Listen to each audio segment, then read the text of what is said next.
prazer estar aqui mais um domingo, falando sobre a palavra de Deus, estando em comunhão com os irmãos, cultuando a Deus em comunidade.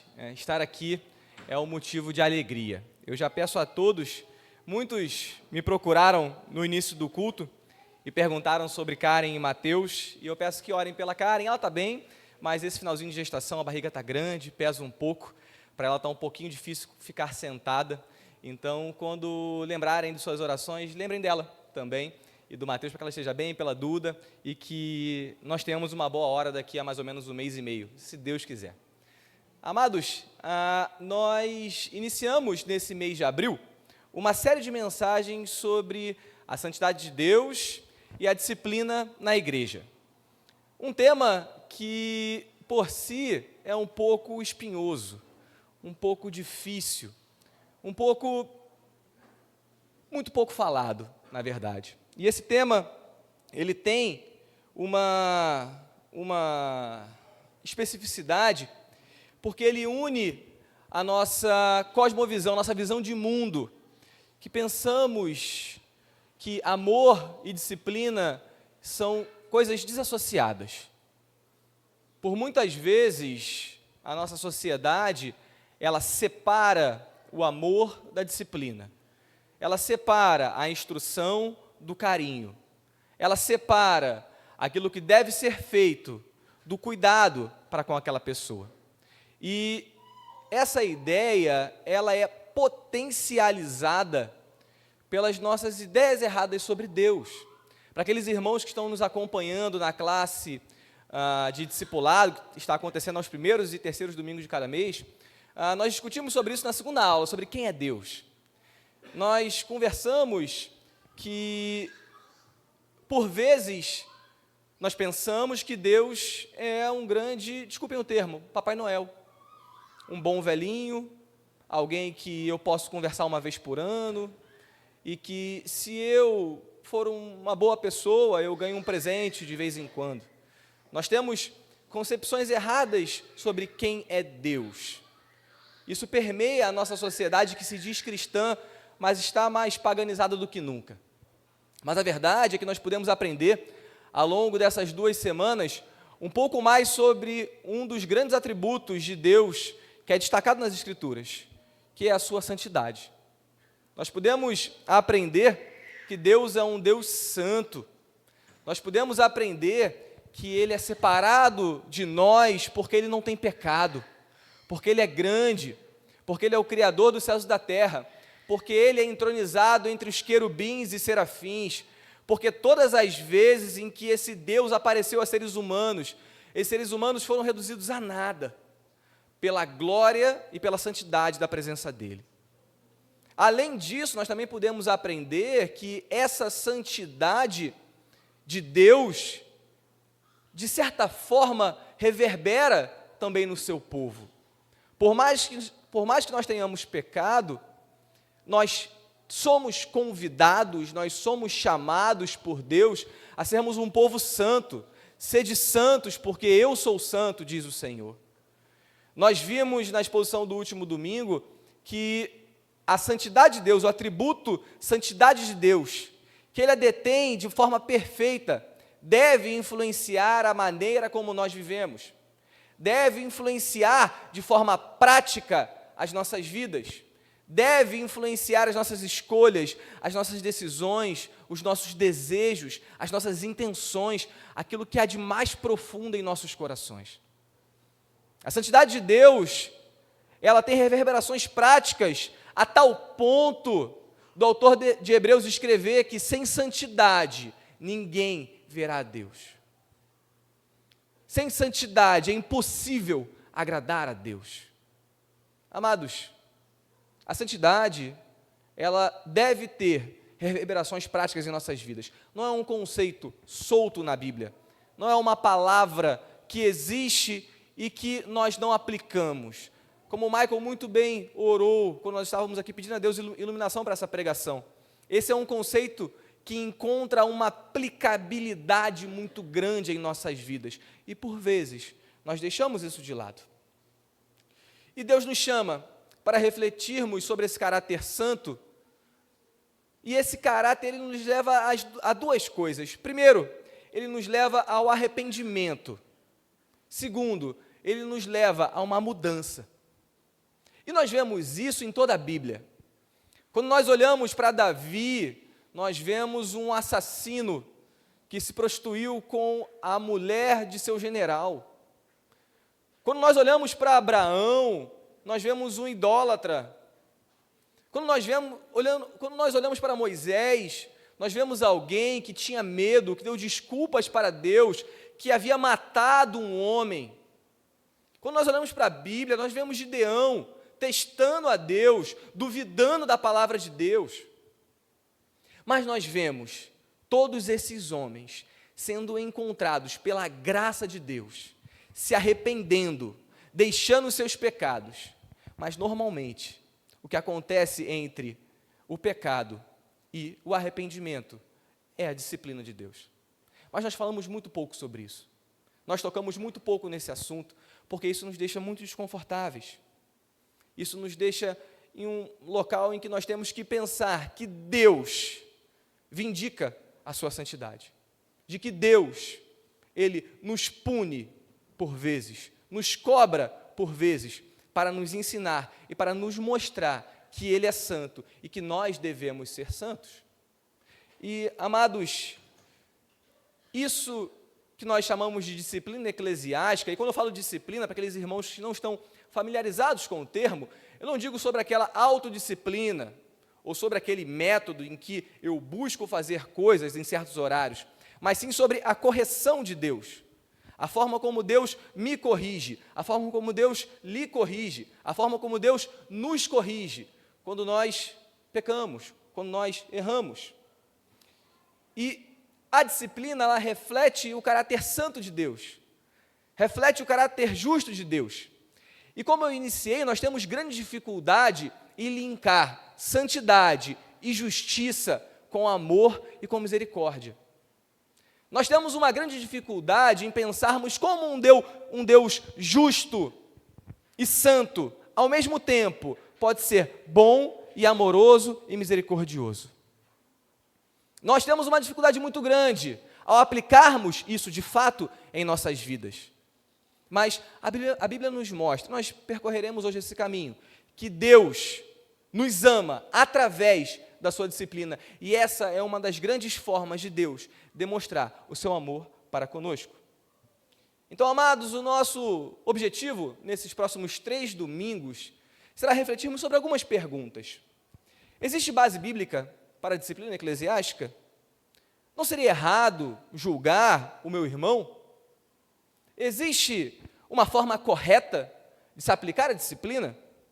Quem tem autoridade para aplicar essa disciplina? Essas são algumas perguntas que nós queremos responder ao longo dessas próximas 3 semanas que nós refletiremos sobre esse tema. Eu convido a todos a abrirem as suas Bíblias no Evangelho de Mateus, capítulo 18, versículo 15, nas palavras do nosso Senhor Jesus.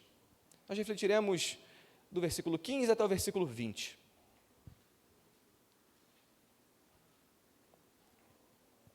Acompanhem suas Bíblias, acompanhem também na projeção. Diz assim a palavra do Senhor: se o seu irmão pecar contra você, vá e repreenda-o em particular. Se ele ouvir, você ganhou o seu irmão.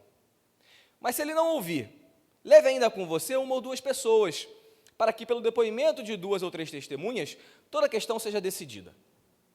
E, se ele se recusar a ouvir essas pessoas, exponha o assunto à igreja. E se ele se recusar a ouvir também a igreja, considere-o como gentio e publicano. Em verdade lhes digo que tudo que ligarem na terra será ligado nos céus, e tudo que desligarem na terra terá sido desligado nos céus. Em verdade também lhes digo que se 2 de vocês sobre a terra concordarem a respeito de qualquer coisa que vierem a pedir, isso lhes será concedido por meu Pai que está nos céus. Porque onde estiverem 2 ou 3 reunidos em meu nome, ali estou no meio deles. Amados, antes de nós entrarmos no texto propriamente dito, nós temos que inseri-los em um panorama desse livro de Mateus. Onde nós estamos no livro de Mateus? O evangelho que nós estamos lendo foi escrito por um dos 12 apóstolos de Cristo. E o seu objetivo bem claro era explicar para os judeus de sua geração que Cristo cumpria todas as promessas messiânicas do Antigo Testamento. O objetivo de Mateus é mostrar para o povo judeu que Jesus era o Messias prometido há muito tempo, que Jesus era aquele que cumpria todas as profecias de Isaías, de Moisés, de Jeremias, de Ezequiel, e que Jesus, de fato, era o Filho de Deus. E, amados, o conteúdo de todo o livro, ele se desenvolve ao redor da pregação de Jesus e também de João Batista, logo no início do livro, no capítulo 4, em que Jesus diz: arrependam-se e creiam, pois é chegado o reino dos céus. E para isso, Mateus ele vai interpondo partes narrativas e partes de discurso. Ou seja, ele fala sobre o nascimento de Jesus, sua ida para o Egito, seu retorno, o início do seu ministério, tudo no capítulo 1, 2, 3 e 4. Então, no Natal, a gente sempre prega Mateus 2, Mateus 3, Mateus, bem no início, ou Lucas no início. Agora, no capítulo 5, 6 e 7, nós temos o maior discurso de Jesus, que é conhecido como o Sermão do Monte, que nós expusemos aqui alguns meses atrás. Ou seja, Mateus faz isso várias vezes. Na quarta vez que ele faz isso, ou o quarto discurso de Jesus, é exatamente o capítulo 18.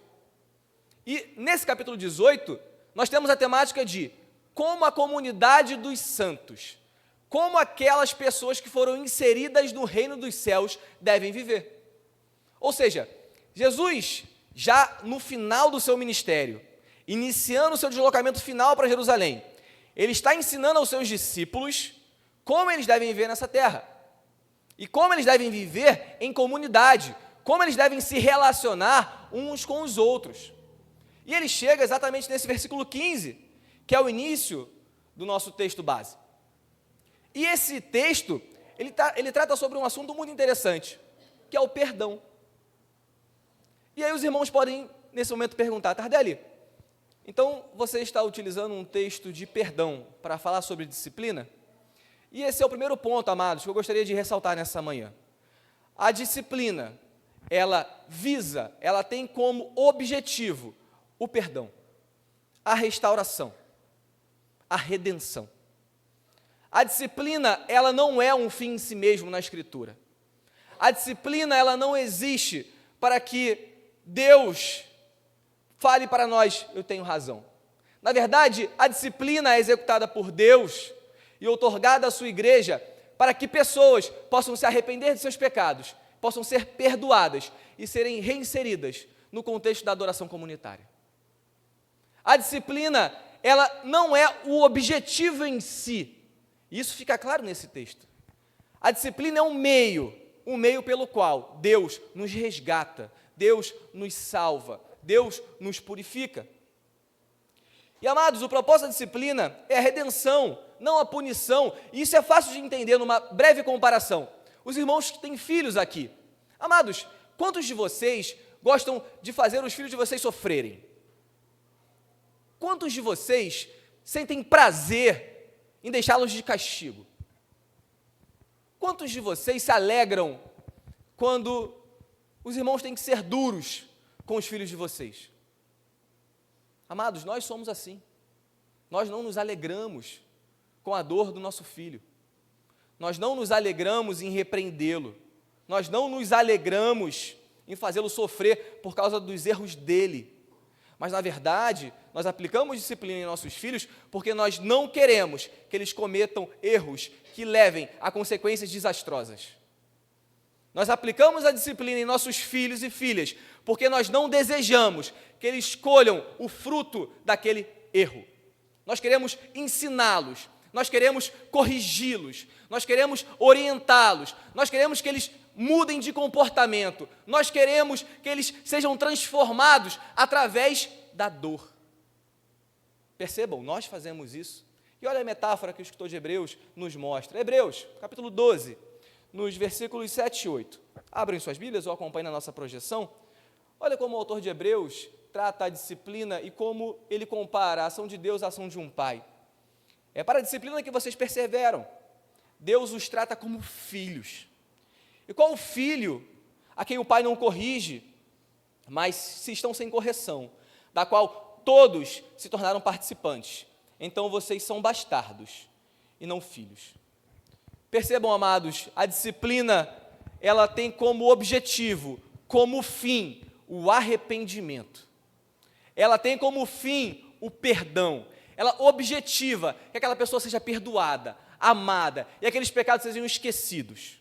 E isso é uma grande prova de amor, segundo a própria Escritura.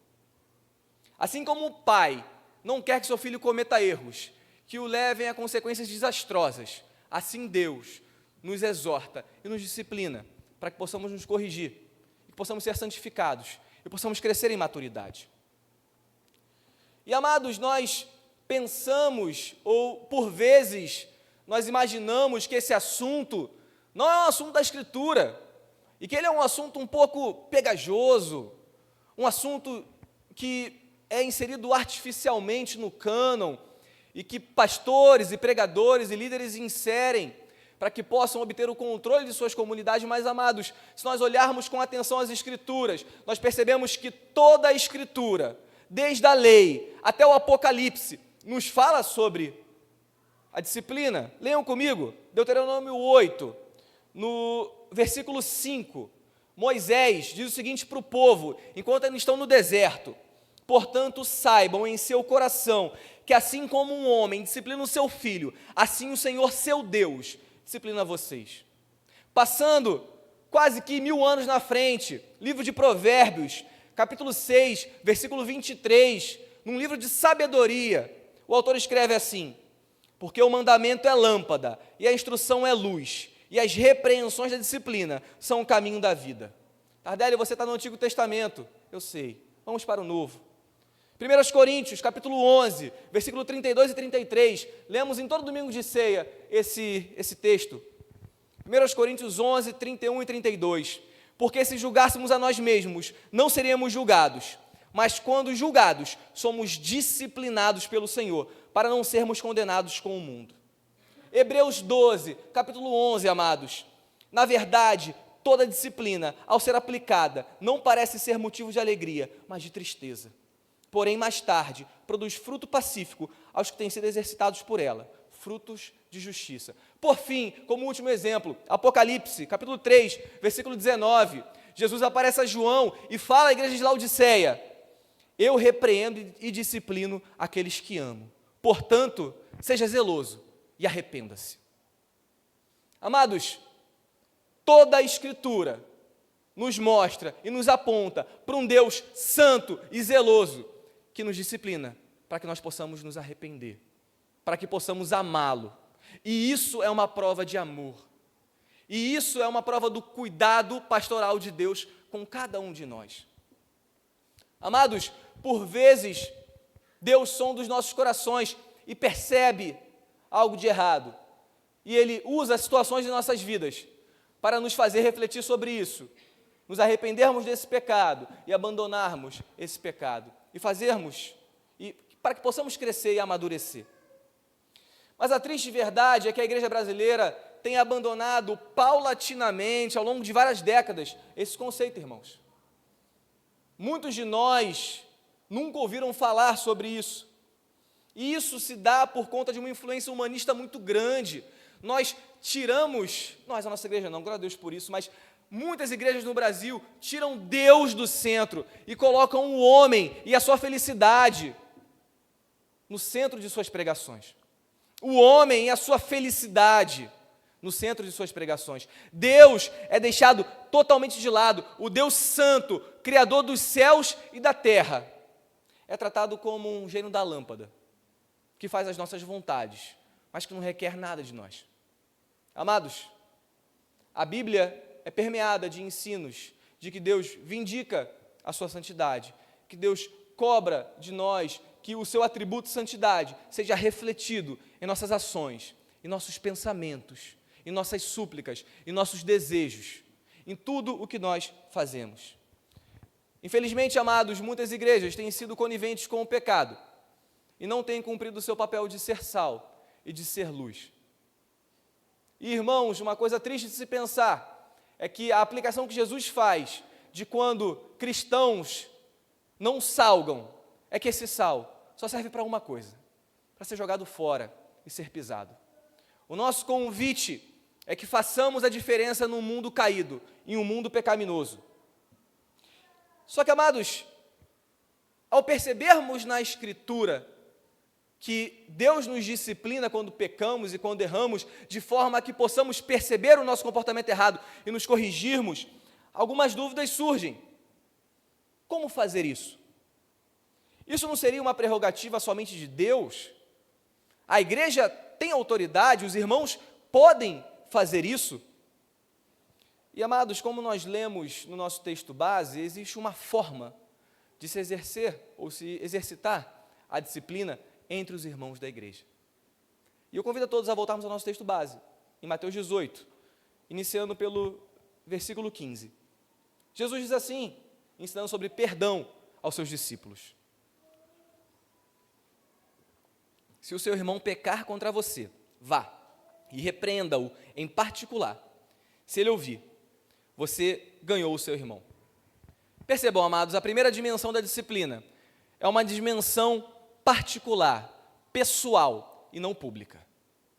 A primeira dimensão da disciplina é quando alguém pecar contra você. Se alguém pecar contra você, se você vê algum irmão em pecado, não poste no Instagram. Não corra para o pastor ou para um líder da igreja para contar. Não fique com raiva dele, porque assim como o outro, eu também sou um pecador. Mas, seguindo o conselho de Jesus, vá, converse com ele em particular, ore com ele, peça perdão a Deus, mostre biblicamente que o comportamento dele não é aceitável perante o Senhor. E se isso surtir efeito, você ganhou o seu irmão. Amado, Jesus está se referindo a duas pessoas que temem a Deus. Se o seu irmão pecar contra você, o pressuposto é de duas pessoas que estão na aliança, de duas pessoas que temem a Deus. E pasmem, amados, eu peco, você peca, todos nós pecamos. O irmão ao seu lado peca, o seu marido peca, a sua esposa peca, o seu filho peca. Amados, uma comunidade de crentes não é uma comunidade de pessoas sem pecado, mas é uma comunidade de pessoas que se arrependem diariamente daquilo que o Espírito Santo lança luz em seus corações. É uma comunidade de redimidos, e Jesus sabia disso, então Ele dá instruções para quando tivermos problemas entre nós. Não deveria nos surpreender o fato de existir pecado. Na verdade, a boa nova de Cristo é uma boa nova por conta do pecado. Deus nos ama, apesar do nosso pecado, apesar dos nossos erros. Amados, a primeira dimensão é uma dimensão particular. E um outro ponto é que os irmãos não devem guardar isso em seus corações. Levítico, capítulo 19, versículo 17, na lei é escrito assim: não guarde ódio no coração contra o seu próximo, mas repreenda-o e não incorra em pecado por causa dele. Amados, procure o seu irmão em amor, ore com ele e converse com ele. De um lado, nós não somos convidados a lançar esse fato aos quatro ventos, a todas as pessoas, mas por outro, nós também não somos convidados a destilar o amargor, o ódio, a raiva em nossos corações. Não. Nós somos convidados a termos uma conversa franca, oferecendo perdão, oferecendo redenção, oferecendo amor, sabendo que, assim como o nosso irmão, nós também somos pecadores. E se isso surtir efeito, como diz o texto, você ganhou o seu irmão. Esse irmão foi perdoado. E, amados, como é difícil fazer isso? Como é difícil sentar com alguém e dizer: amado, você me magoou. Amado, você está em pecado. Amado, isso está errado. Como é difícil ter conversas difíceis. Mas, amados, a Bíblia nos chama a não nos omitirmos e a nem divulgarmos isso para todas as outras pessoas nesse primeiro momento. Não comente com terceiros, não comente com outras pessoas, não fofoque, nem exponha o irmão faltoso. Lembrem-se de Tiago, em capítulo 3, versículo 5 e 6, que diz assim sobre a língua: assim também a língua, pequeno órgão, se gaba de grandes coisas. Vejam como uma fagulha incendeia uma grande floresta. Ora, a língua é um fogo, um mundo de maldade. A língua está situada entre os membros do nosso corpo e contamina o corpo inteiro. E não só põe em chamas toda a carreira da existência humana, como também ela é mesma posta em chamas pelo inferno. Amados, que nós sejamos guardados da tentação de expormos um irmão, que nós possamos conversar com ele inicialmente e mostrar para ele o erro e a falta. Mas, amados, por vezes isso não é suficiente. Por vezes, essa ação de conversar em amor, de repreender de forma paciente, de escutar o seu irmão, de falar com ele, de mostrar biblicamente para ele o que está acontecendo de errado, não surte o efeito desejado. E essa pessoa, ainda cega pelo pecado, não consegue perceber o tamanho do seu erro. E então, Jesus nos traz o versículo 16, convida os irmãos a lermos.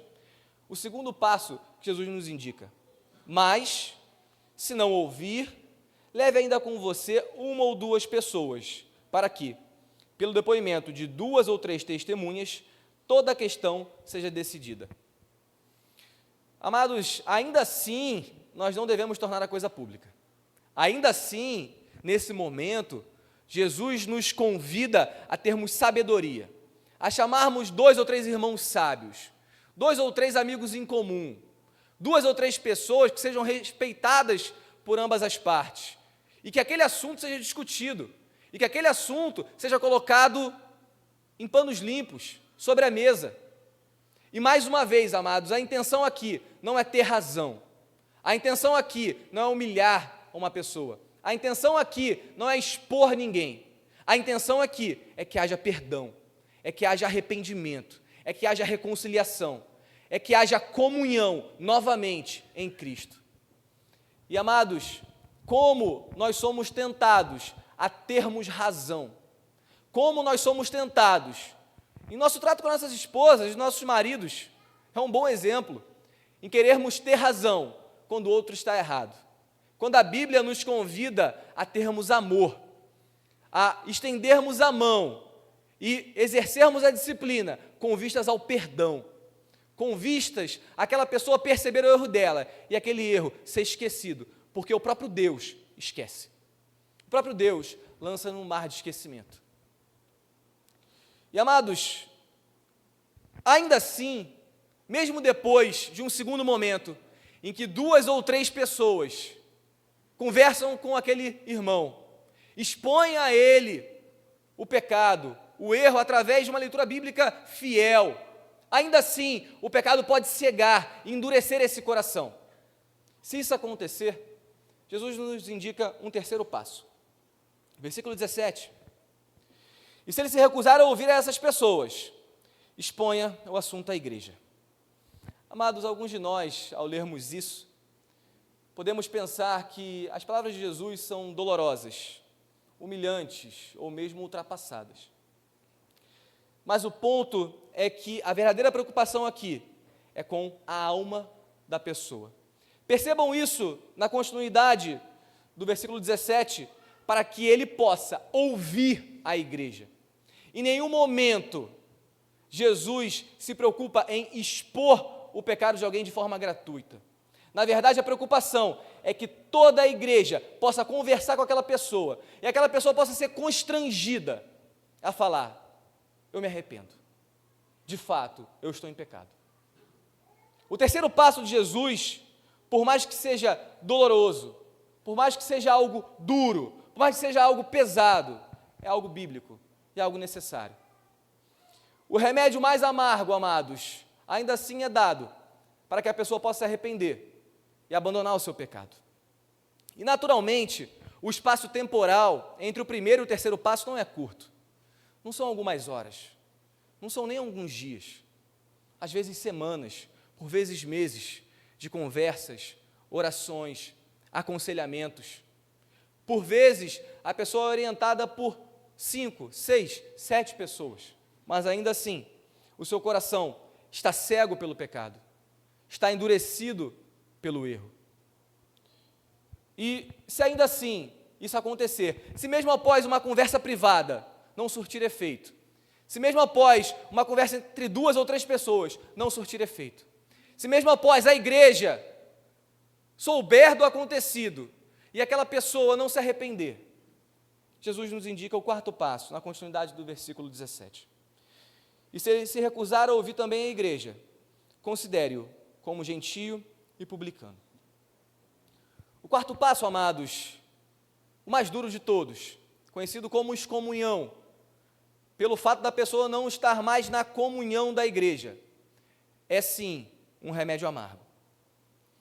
É sim a decisão mais dura a ser tomada, que entristece o coração de todas as pessoas, mas ainda assim é uma decisão tomada com vistas ao amor e ao arrependimento e à preocupação com aquela alma. Na Bíblia nós temos um exemplo disso no texto que nós iremos expor na semana que vem. Nós iremos fazer a leitura agora. 1 Coríntios, no capítulo 5, a partir do versículo 4. Paulo expõe aqui um caso na igreja de Corinto, um caso duro, em que um homem estava se deitando com a madrasta dele, a esposa de seu pai, e ele não se arrependia. Então Paulo escreve o seguinte sobre essa pessoa: em nome do Senhor Jesus, reunidos vocês e o meu espírito, com o poder de Jesus nosso Senhor, que esse tal seja entregue a Satanás para a destruição da carne, a fim de que o espírito seja salvo no dia do Senhor. Não é bom esse orgulho que vocês têm. Por acaso vocês não sabem que um pouco de fermento leveda toda a massa? Joguem fora o velho fermento, para que vocês sejam massa nova, como de fato já são sem fermento. Pois também Cristo, nosso Cordeiro Pascual, foi sacrificado. Por isso, celebremos a festa não com o velho fermento, o pecado, nem com o fermento do mal e da maldade, mas com o pão sem fermento, o pão da sinceridade, o pão da verdade. Na outra carta já escrevi a vocês que não se associem com os impuros. Refiro-me com isso não propriamente aos impuros deste mundo, aos avarentos, ladrões ou idólatras, pois nesse caso vocês teriam que sair do mundo. Mas, agora, escrevo a vocês que não se associem com alguém que, dizendo-se irmão, for devasso, avarento, idólatra, maldizente, bêbado ou ladrão, nem mesmo comam com alguém assim. Pois com que direito haveria eu de julgar os de fora? Mas será que vocês não devem julgar os de dentro? Os de fora, esses Deus julgará. Expulsem o malfeitor do meio de vocês. Amados, que palavras duras de Paulo.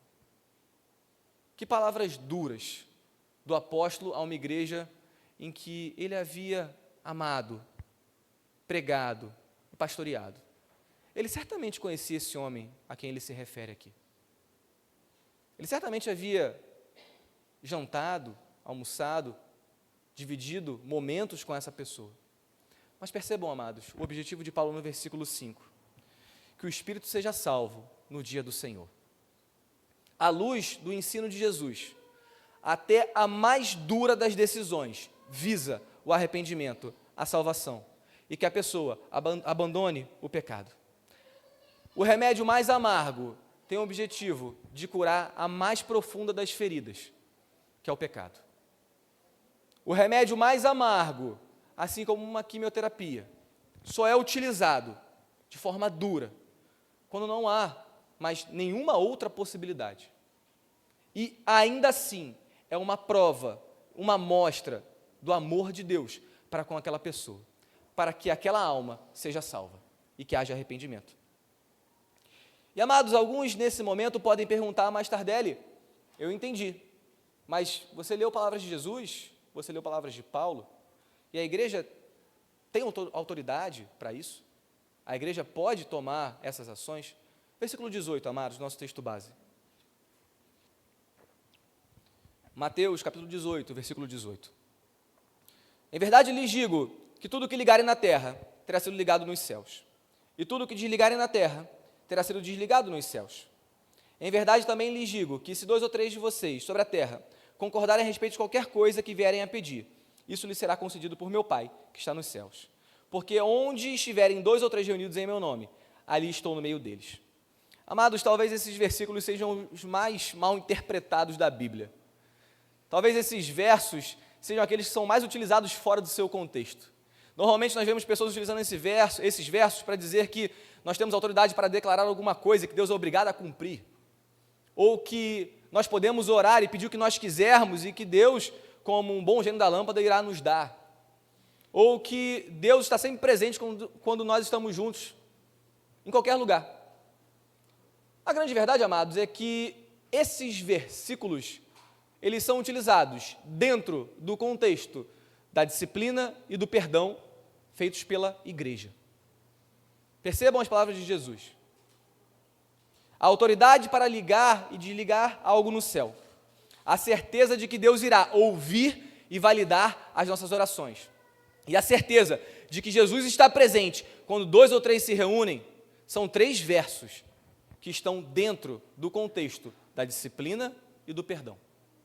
São 3 promessas que reverberam a autoridade que Cristo outorga à sua igreja para estender a mão para o perdão e para executar a disciplina.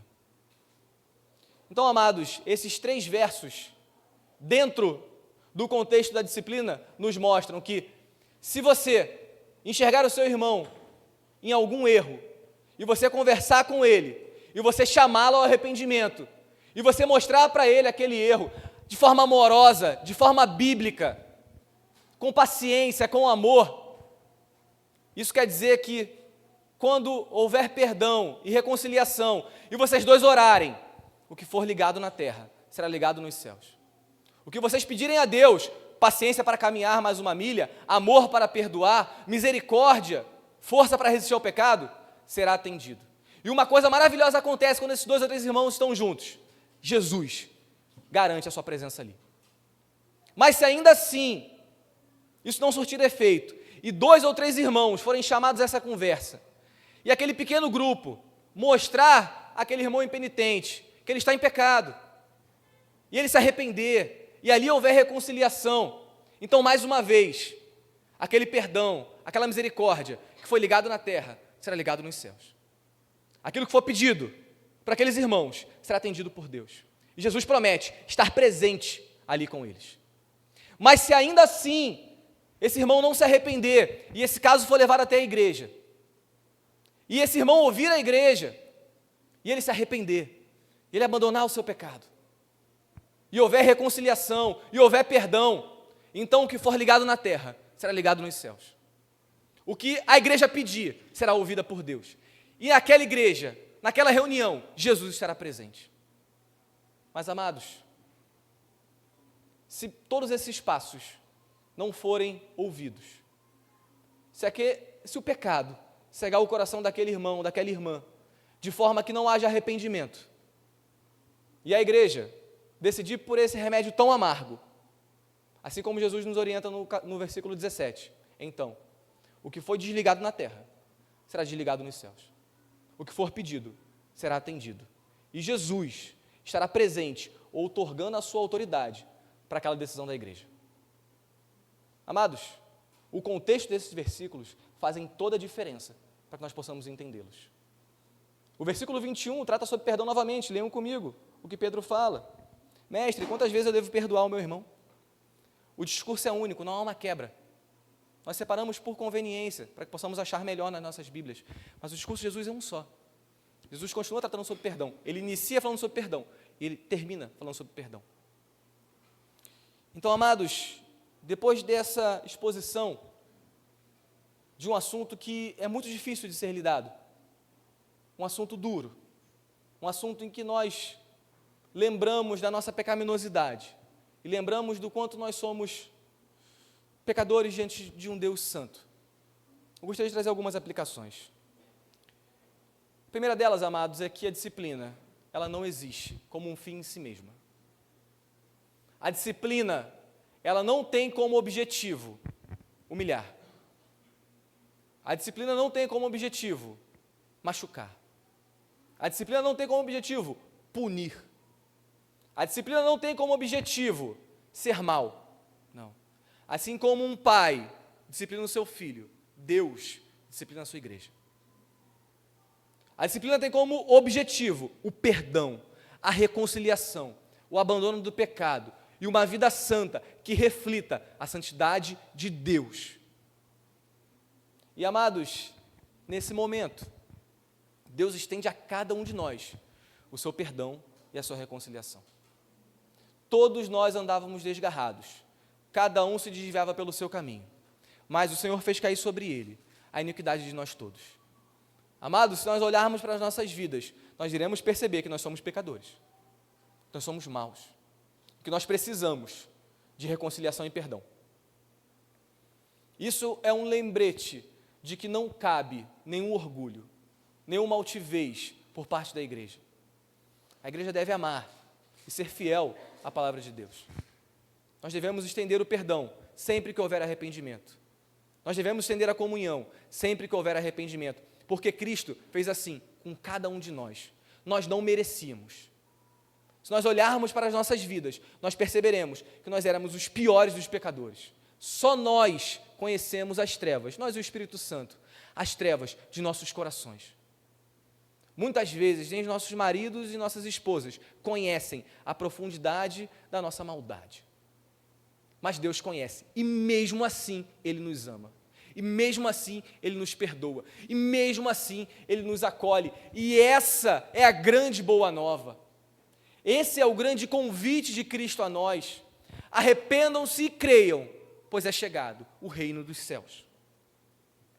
Segundo, amados, a igreja de Cristo não pode ser conivente com o pecado e deve tratá-lo de forma bíblica.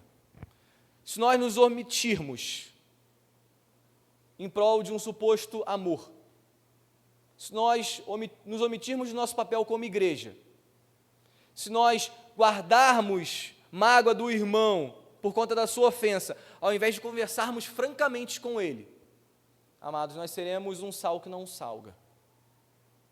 Nós estaremos abdicando do papel da igreja de Cristo nessa terra. Paulo nos alertou na leitura de 1 Coríntios 5, um pouco de fermento leveda toda a massa. Esse é um alerta que cabe a cada um de nós. A terceira aplicação, amados, é uma pergunta bastante pessoal. Se você fosse confrontado hoje com algo que está errado em sua vida, qual seria a sua ação? Você escutaria um irmão que te repreendesse? Você escutaria se ele falasse com você de forma bíblica?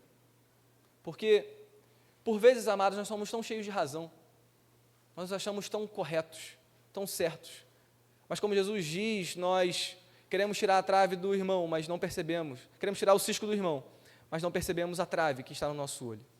Amados, nós somos a comunidade dos redimidos, porque todos nós pecamos e destituídos estamos da glória de Deus.